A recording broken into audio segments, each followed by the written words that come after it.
Well, good morning, ladies and gentlemen, and welcome to another Travel Mold broadcast. And today we're back on technology, travel technology, which seems to have done extremely well during the pandemic. And this morning I'm talking to Tony Evans, who's the CEO of TProfile. Good morning, Tony.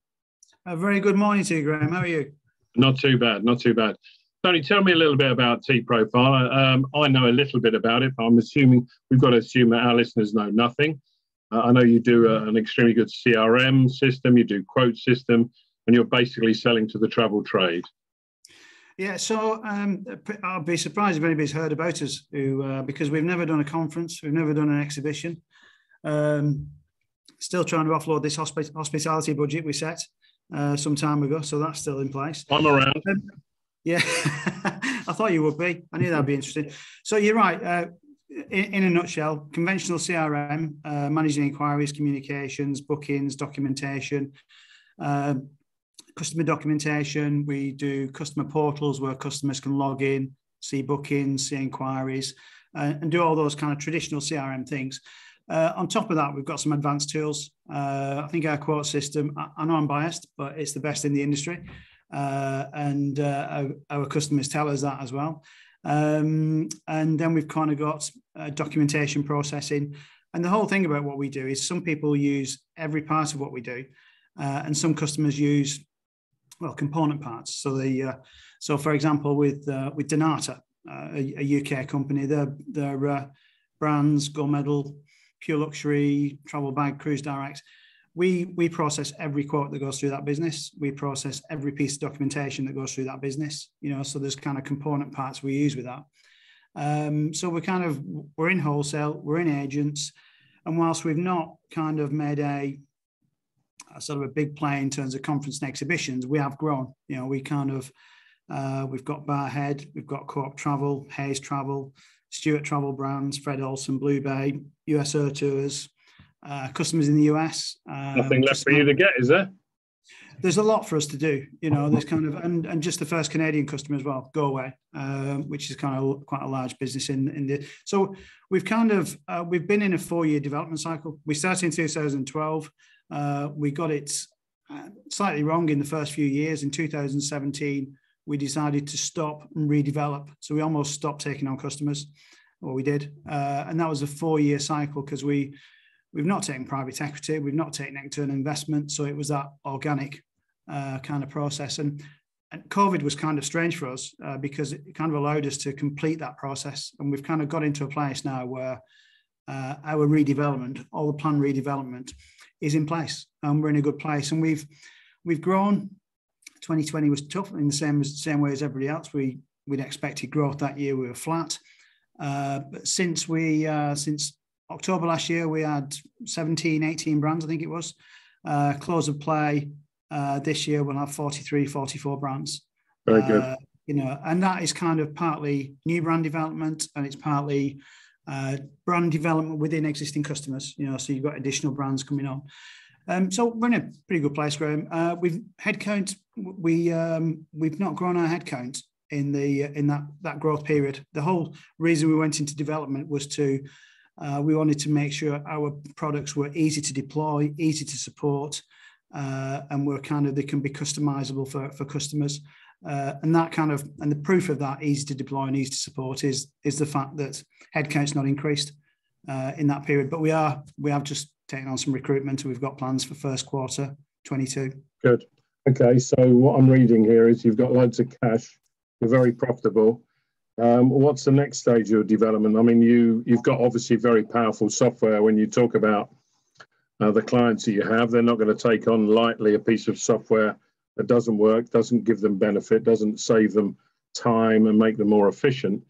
So with all this profitability that you've got, this expansion, you've got 1 or 2 extra people coming on, but you are selling overseas. So this product is available in North America, for example. What's the next stage of your development? I think the next stage of our development is consolidation of the existing code. So you can always improve the things you've done. So we've kind of got in parallel. We've kind of got making sure we complete what we've done, and then we have naturally got developments in terms of where we go in 2022. But the focus, we've always been focused on our existing customers. Apart from one failure back in 2015, we've never lost a customer. So in terms of, and that is a kind of a principle we try to keep. We don't always get it right, Graham. Sometimes we, from a support perspective, we all sort of struggle at certain points. But essentially, I told you about the recruitment. We've got we've recruited somebody who's coming back into travel to take on the sales development and business development of the business, and I'll be focusing on the existing customers. But from a technical perspective, ensuring what we've got is working really well. And then we integrate with those systems. So all the usual suspects in the UK in terms of reservation systems, we integrate with. We work closely with the likes of Widgety and Cruise Content, and we've got partners like that in place. So we kind of continue to develop those partnerships and bring in some kind of additional tools. So we've got our eye on things for 2020 in terms of how the customers will change in travel, and how things will develop as a market. So probably not answering that question really well. Slightly woolly conversation. For example, do you think that data, you're already integrated to lots of these systems, as you've just said, but from a traveller's point of view, I travel a reasonable amount, given the sort of thing I do. What about sharing data that I have? For example, if I give permission, if I have a receptacle somewhere where I could have my data that I don't have to keep on repeating and putting in, and perhaps there's systems out there already I don't know about, but is that an area that you potentially could get involved in? I think it's an interesting one, Graham, because the answer is 100% yes, because the technical infrastructure we've created, because everything we do is hosted. We have, you can imagine the technical scrutiny we've been under to get contracts like Donata and all the customers we mentioned before. But we've got an infrastructure in there which is absolutely secure individually. But technically, there is that potential for sharing data. Personally, I've got my view on data in travel is I kind of look at the analogy. I think the comparison we should look at is banking, and banking as kind of 4 or 5 years ago was very, very siloed, and data lived with the brands. Open banking has allowed data to be shared across different companies, and that all the indications are that those businesses have grown as a result of it. And I think it was a McKinsey report which indicated that it's almost the amount of growth they've sort of benefited from and will benefit from up until 2030 is enormous. And so from a travel perspective, to answer your question, I personally think that sharing data in travel is a very positive thing. You as an individual, so we as a business hold data, but we could hold data for you as a Kuoni customer, as a head customer, as a Discover the World customer.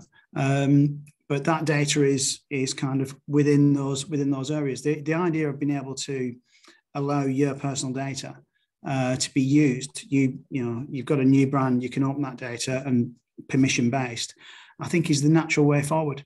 I think the challenge we've got, Graham, is it's not a natural thing for travel businesses to do.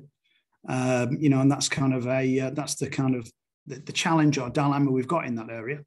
But I think consumers kind of tend to lead the way on these things. Yeah, and I think it will be an interesting discussion, some sort of open travel data alliance. People work very hard to get client information, and whether they're happy to give that away would be an interesting debate over the next couple of years. But I do wish you the very best of luck in all of that. It sounds a very impressive track record, certainly over the last 4 or 5 years, Tony, since you did reboot the software, if you forgive the terminology. And best of luck. Super, Graham. Thanks so much for your time. Much appreciated. Cheers.